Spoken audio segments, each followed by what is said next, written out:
This is the new generation of the Mercedes CLA, and here on Autogefühl we will take you on a tour on the exterior and the interior. And there are also more questions to be solved. For example, how is it different to the predecessor? How is it different to the A-Class sedan? And now we also have to ask ourselves, how is it different to the C-Class sedan? Why we ask those questions? And of course the answers now in full HD, full screen and full length. Let's go.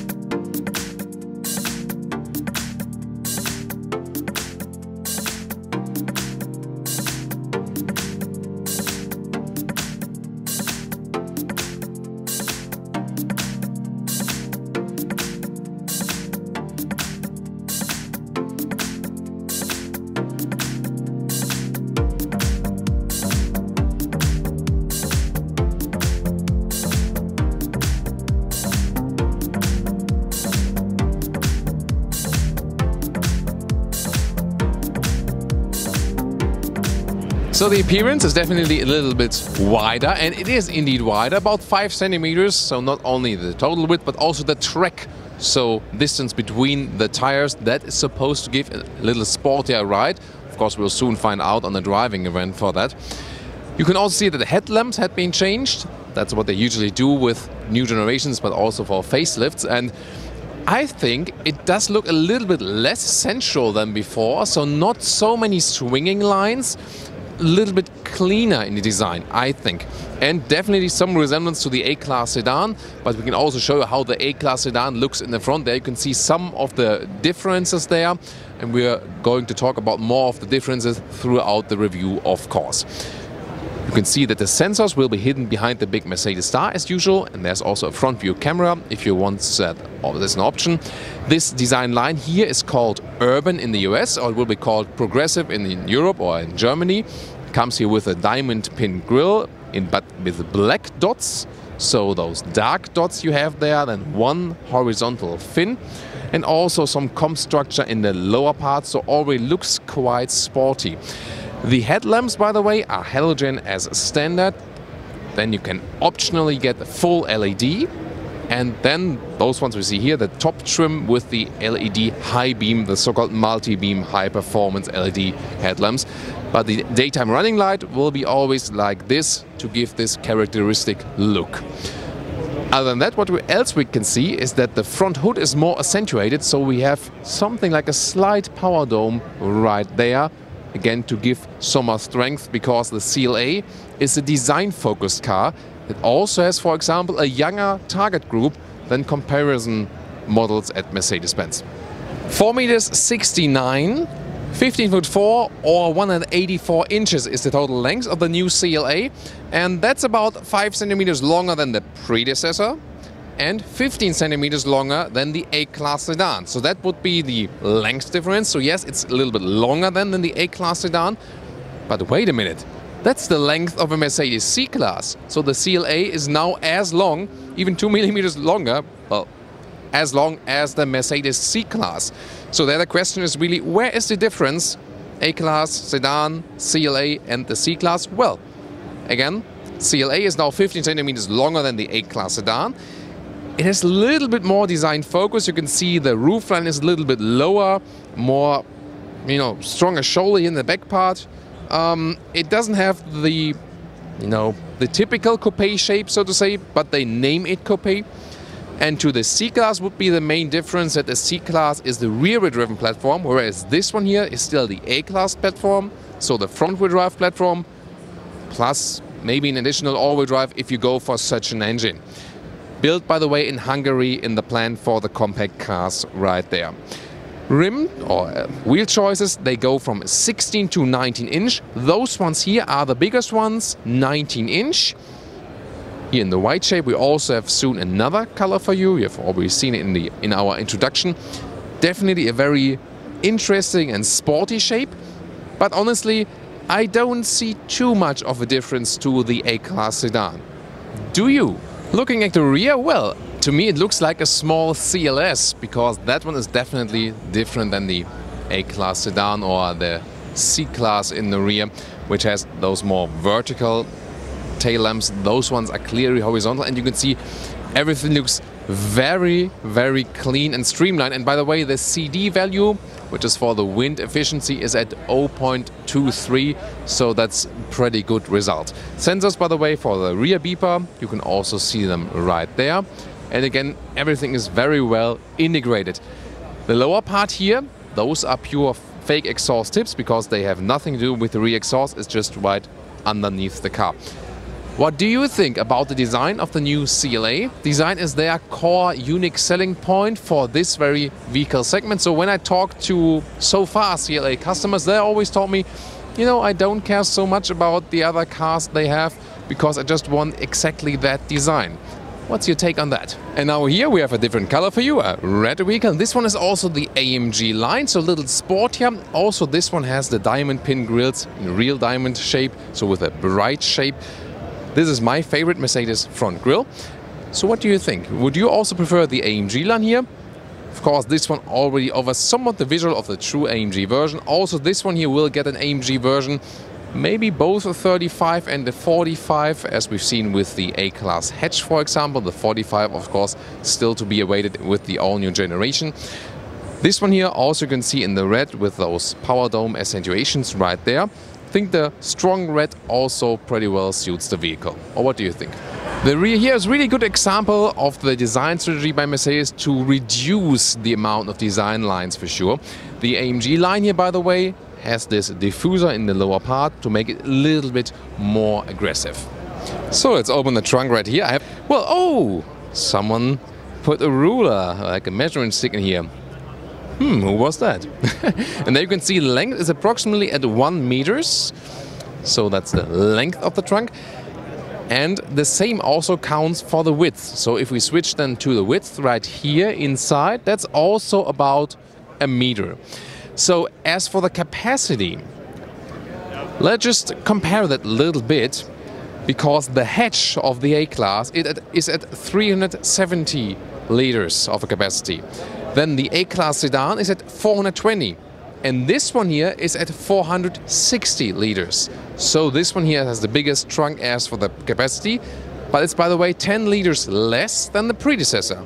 It's strange, right? Although it is longer, it's a little bit less of capacity. But the biggest thing is, and it's really an advantage, here, the width at the entry of the trunk. That one, it counts for the A-Class hatch, the A-Class sedan, and also for the CLA, is 11 centimeters wider, because so far the lights were going like those, you know, had a round shape from the lights. They weren't basically split by the trunk, and so you only had like a very small opening. That's a clear advantage now. However, you still have this big loading sill here that you can at least get some height, because the height of the trunk is indeed very limited. Here at the outside is 50 centimeters, but it's definitely way below that. So more like 45 that you can really reach that. You have to unleash the rear seats, by the way, here, and then you can also flip them. We'll take a look at that one, of course, too. And below here, there's just some more sound equipment. A replacement tire will surely not fit in there.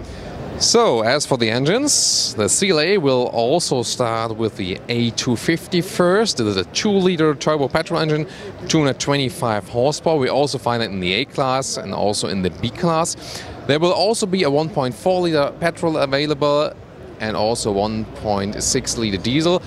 Remember, the smaller engines there are all from the Renault Corporation. The bigger engines, like this 2-liter petrol, those are then the true Mercedes engines, if that plays a role for you in the purchase process.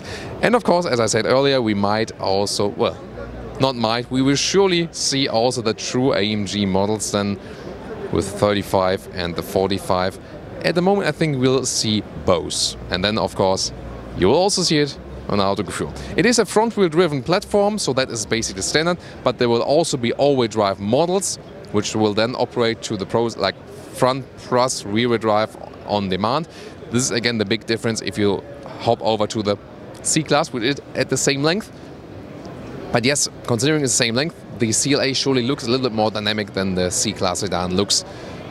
Also, interior-wise is the big difference. We'll soon come to that. So let's take a look at the interior, and well, you have the frameless doors here, and well, you can argue if it's a coupe or not because it's 4-door, but you have definitely coupe-style doors. Then, of course, you know, they raise it a little bit, and then when you open the door, there we go, they go down just a little bit. Door closing sound, we want to hear more about that, of course. Let's check that out. I've heard better ones, actually. And especially with the rear doors, by the way, there's the thing. You really have to slam those doors because the cars are nowadays so well insulated. Sorry, I'm busy here, thank you. So when you do it like this, it's okay. But when you're not doing it very hard, it can always stay like this. So I've seen a lot of A-Class, B-Class and now the CLA where the door was staying just a little bit open. But now to the interior in the front, there's a leatherette cover at the inside of the doors. You can see here this is a matte aluminum style. You can get different trims for that. Here also in a black-white mix, you can see some contour stitches. It's, yeah, since leatherette is also then soft touch, so that's well done as for the build quality. The space at the inside of the doors is somewhat limited, but it does also fit for bigger bottles here, you can see. The trunk can be opened right here, by the way. There are plenty of choices you have. You can get a full fabric. You can also get a full leatherette, the so-called MB Tex or Artico, and then you can also get a mix of Dinamica microfiber on the inside and leatherette on the outside. This is, by the way, also the leatherette on the outside, and here you can see you cannot really differentiate what is what because this is the high-grade leatherette. This one here, the sport seat, by the way, so you have a little bit more shoulder support, and you also have those integrated head restraints right there. You can get different seat, a base seat and also sport seat. This one also the sporty AMG interior you're seeing right here. First glimpse at those digital instruments, we'll soon talk about that, but let's first continue with those practical facts. Well, I have to reach over to control the seat, that's, you know, the thing. When the door is closed, it's of course very easy, but just for car reviews, when we have the door open, that's of course not, you know, not the most handy thing to do then, to reach over then while the door is open like this. So, I mean, you couldn't really differentiate if it's an A-Class or an A-Class sedan, whatever. It's basically the same as for the interior, also for the seating position. This one does also have a panoramic roof. I have lowered the seat to the lowest position, with me being 1.86 m or 6'1". With the headroom, it's quite close, so there's just a little bit left over my head, so you shouldn't be any taller than I am. Of course, those panoramic roofs, they always cost you a little bit of headroom, but it's still quite okay. You don't have so much room in here. It is still okay, but it's not very spacious on the inside. That's also not the design or the overall focus of the CLA. The steering wheel can be turned up and down, and also in reach, like this. Then you can see those digital gauges here. They are not covered by anything. They are basically free floating, so to say. We'll soon get in detail to that, and there are also different choices you have, and of course the software has been updated. This is also one of the crucial things. So when you ask me, C-Class or CLA, well, in the C-Class as a tall person you definitely sit better in the front here in the C-Class. And well, it is somewhat comparable to an A-Class sedan for sure. We also have this comparison video, A-Class versus C-Class versus E-Class versus S-Class, so all the Mercedes sedans. There we also pointed out the differences between those different segments. Definitely you feel it is still a compact car in the front. So again, if you're not that tall, it doesn't matter so much.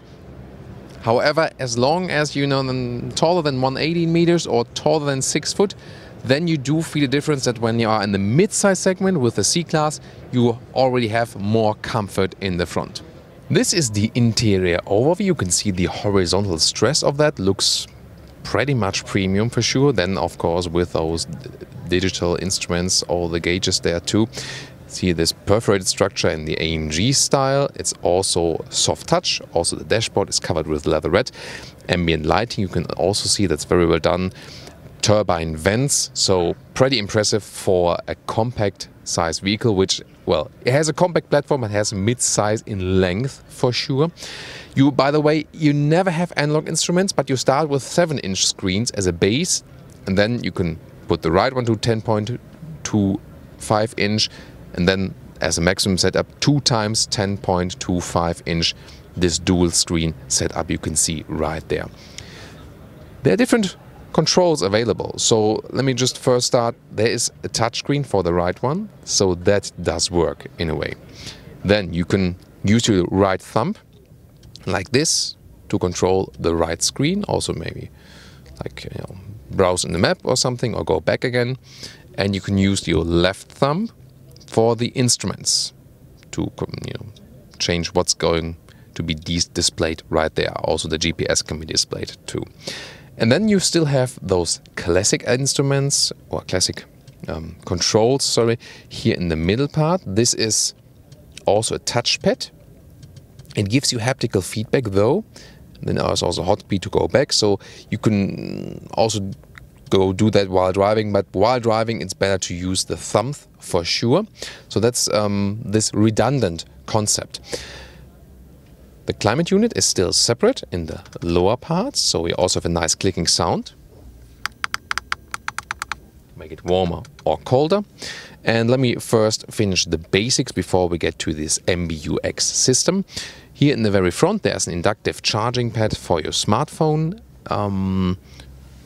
like this. And then we didn't really find out yet what it is. No one was suggesting what it could be, because you can... Is it maybe like a smartphone holder that it doesn't pop out or something? It's just this very small piece there. It's very strange. I can also give you some light there. Like this small piece there. Who knows what it is? My guess would be it's more like a smartphone holder, and then you can also push it back again. Then there's USB-C there in the front to charge your smartphone, and another 12-volt power supply. Those cup holders then here, they are somewhat adaptive because you can fold them out. So it would be like here with the beverages. And then you have several hotkeys right there, for example, for the parking aid, or also if you want a hotkey for the GPS, and also the driving mode selector. And last but not least, there's this split armrest where you have, oh, hey Mercedes stickers. And now the MBUX system is also getting activated because I said, hey Mercedes. So, and 2 more USB-C.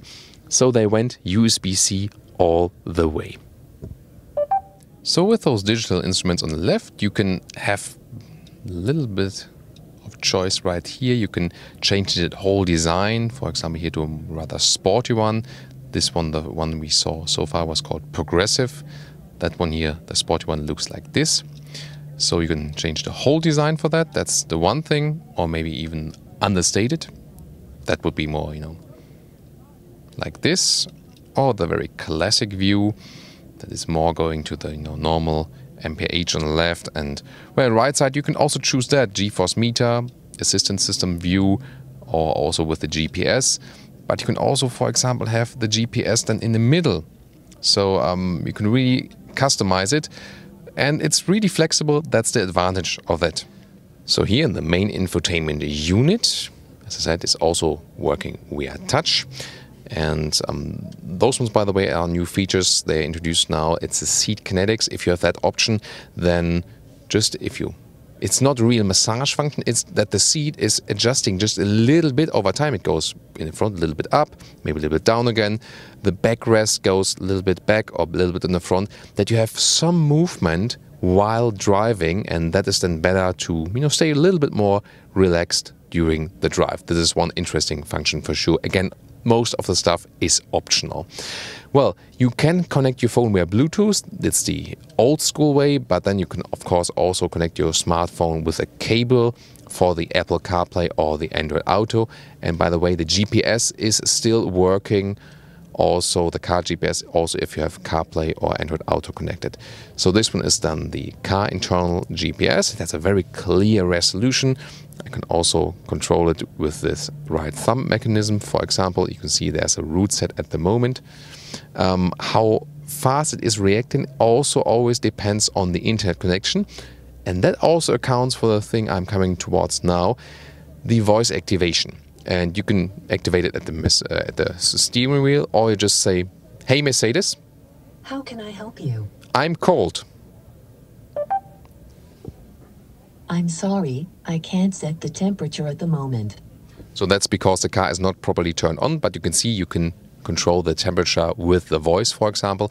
And now there's an update. So the first thing is that when you activate the voice activation and then someone else was talking, it was changing weird stuff. So they say it's only working now for your voice that has activated the command.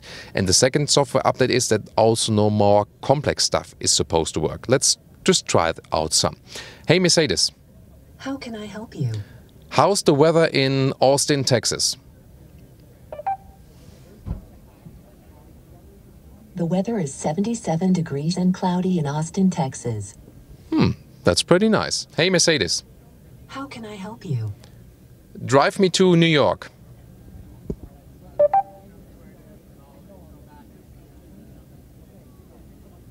Do you want to start route guidance or modify the current route guidance? New guidance. Please repeat. New guidance.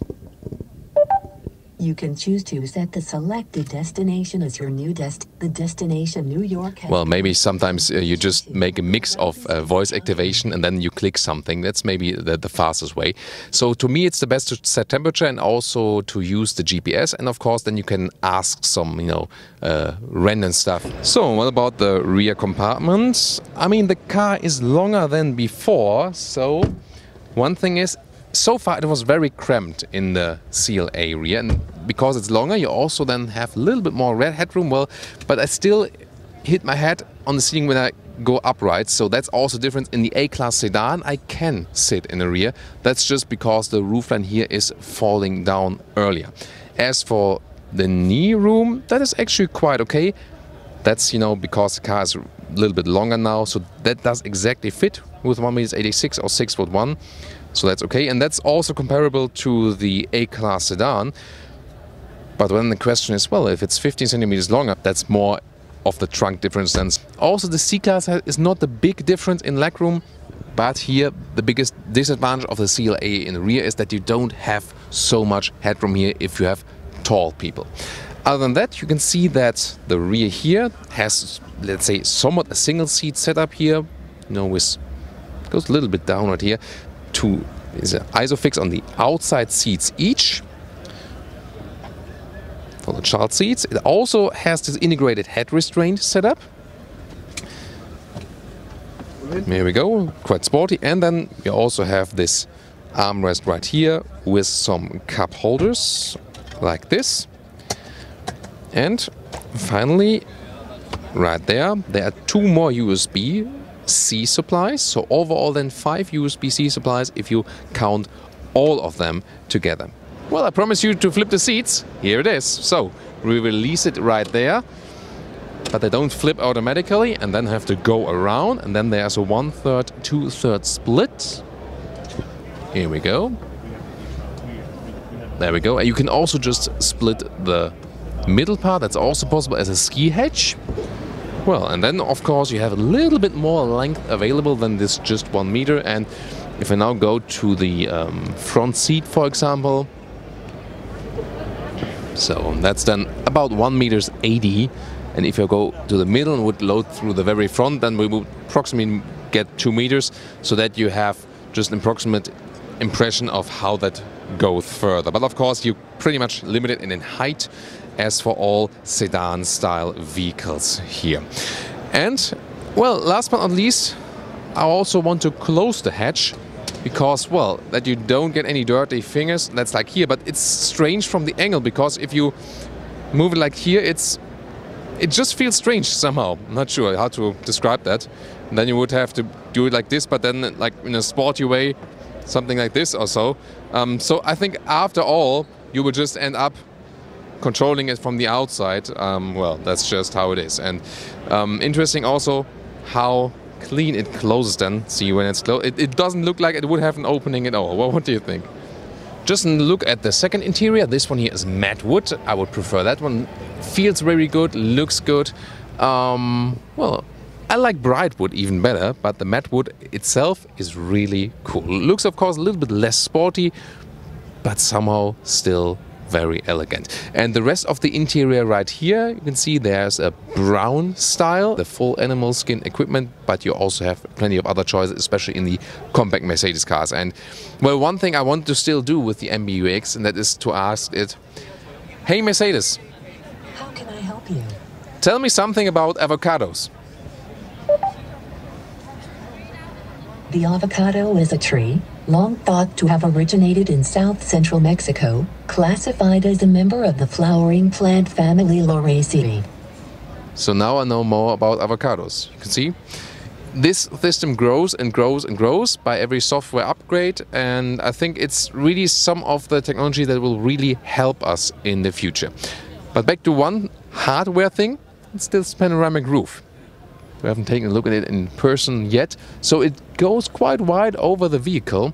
Not sure, that's not enough power that you can open it now, but that's one thing we can do at the full driving review of this car, because, well, with the lower center of gravity and with a wider track, it's supposed to drive a little bit sportier, Mercedes says, but then again it has become longer, so we'll see about that.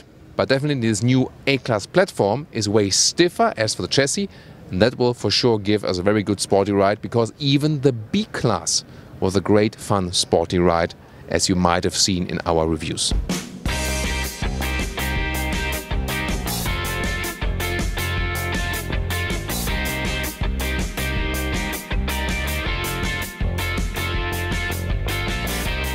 And now to our conclusion for today with the all-new Mercedes CLA.